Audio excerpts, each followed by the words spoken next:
karena tidak semua orang itu tahu di sana itu ada apa sebenarnya. Nah, ini salah satu sebuah perubahan atau gerakan perubahan di sana yang sering disebut namanya revolusi dalam revolusi. Maksudnya bagaimana ini? Ada revolusi kok di dalam revolusi, maksudnya bagaimana? Kira-kira kalian tahu nggak arti dari revolusi apa? Revolusi, perubahan. Oke. Kamu dengarnya? Testing. Testing dong, lama testing. Ngapa-ngapa aja. Cocok dengan guyu. Nah, revolusi dalam revolusi. Maksudnya di sini ada tadi benar perubahan. Perubahan. Nah, ini perubahan yang bagaimana? Ini perubahan yang bagaimana? Nah, kalau perubahan yang pertama, revolusi yang pertama adalah perubahan terjadinya tadinya dijajah terus merdeka, yaitu 17 Agustus 1945, yaitu proklamasi kemerdekaan Indonesia. Perubahan ya, yang tadinya dijajah menjadi merdeka, itu perubahan revolusi. Nah, pada saat proklamasi ternyata ada perubahan yang lainnya di dalam itu. Tingkatnya tingkat lokal. Jadi cuma di 3 daerah. Kalau proklamasi kan seluruh Indonesia, kalau ini cuma di 3 daerah. Nah, perubahan seperti apa? Ya, kita jelaskan di sini perubahan yang sifatnya juga lokal. Karena di sini ada pertanyaan. Ada kaitannya dengan ini. Apakah ada daerah yang menolak adanya proklamasi kemerdekaan? Kalau secara umum nggak ada yang menolak, karena semua pengen merdeka. Tapi ternyata ada daerah yang menolak dengan kemerdekaan itu. Siapa? Yang 3 daerah ini. Brebes, Tegal, Pekalongan itu menolak adanya proklamasi kemerdekaan. Jadi berita proklamasi itu dianggap itu hanya berita burung saja atau hoax ya. Kenapa seperti itu? Karena mereka punya alasan. Para pejabat-pejabat di 3 daerah ini itu mereka itu sudah nyaman dengan keadaan mereka. Karena kenapa nyaman? Karena mereka menggunakan sistem feodal. Apa itu feodal? Itu di awal pertemuan kita restorasi Meiji sebenarnya adalah sistem feodal, yaitu pemerintahan dengan sistem menggunakan kekuasaan tanah. Nah, ternyata di 3 daerah ini juga menerapkan itu. Jadi para pejabat-pejabat daerahnya, para bupatinya, para camatnya, para lurahnya itu menerapkan sistem feodal bagi masyarakatnya. Jadi menindas, memaksa masyarakat untuk mengelola, kemudian mengolah tanahnya, menanam tanaman untuk keuntungan para pejabat-pejabat tersebut yang dulunya dimanfaatkan oleh Belanda. Nah, jadi zaman Belanda, zamannya Wagenbos dan teman-temannya, masa tanam paksa itu sudah terbentuk sistem ini. Jadi Belanda memanfaatkan para pejabat lokal untuk menindas rakyatnya, untuk memaksa rakyatnya, untuk menanam tanaman, dipaksa, kemudian hasil panennya disetorkan kepada mereka untuk keuntungan mereka.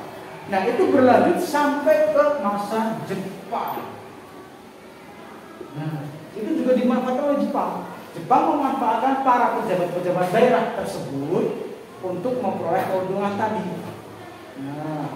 Nah, karena sistem tersebut otomatis masyarakat itu tertindas, menderita, bahkan mereka sampai kelaparan dan sebagainya. Ditindas oleh bangsanya sendiri yang mengambil keuntungan.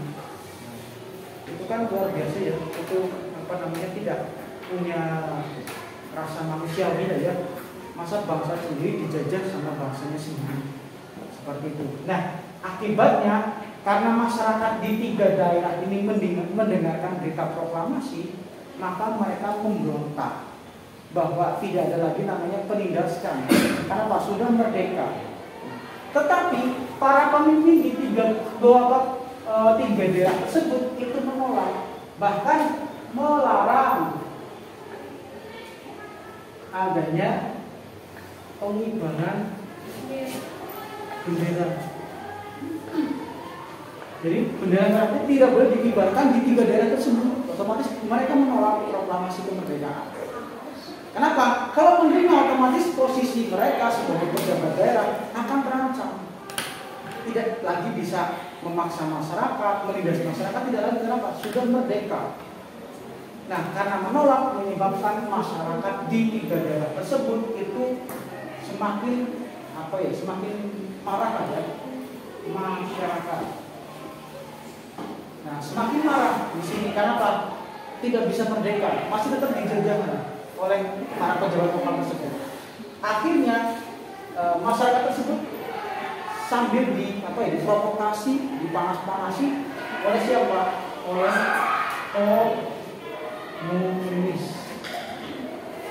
Ternyata komunis itu juga ikut berperan untuk memanas-manasi, memprovokasi agar masyarakat itu memberontak, melakukan pemberontakan terhadap para pemimpin lokal tersebut di daerah ini. Jadi ternyata komunis itu berperan. Karena apa? Jawa Tengah merupakan basis komunis terbesar di Indonesia. Itu Jawa Tengah. Jadi Jawa Tengah banyak komunisnya ternyata. Dulu, sekarang nggak tahu ya apakah masih ada para keturunannya atau tidak. Nah, kita nggak tahu. Nah, seperti itu. Akhirnya karena pengaruh komunis, dipanas-panasi komunis, akhirnya masyarakat melakukan namanya pemberontakan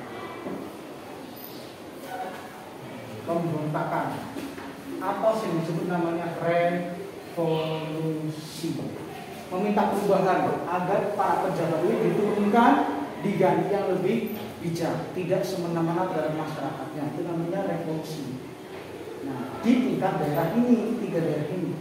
Nah, bahkan selain pemberontakan juga melakukan namanya penculikan dan pembunuhan.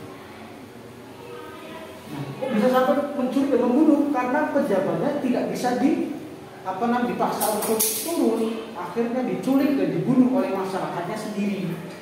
Nah, di 3 daerah di sini. Nah, ternyata luar biasa proses revolusi di 3 daerah ini karena adanya tindakan yang semena-mena dari para pejabat lokalnya, dan akhirnya ada pengaruh komunis yang membakar masyarakat agar melakukan pemberontakan dan pembunuhan terhadap para pejabat. Seperti itu. Jadi ternyata efek dari perubahan yang berupa proklamasi menyebabkan masyarakat melakukan tindakan revolusi juga terhadap para pemimpin yang semena-mena di 3 daerah ini. Itu sekitar peristiwa 3 daerah ini atau revolusi dalam revolusi. Ada pertanyaan?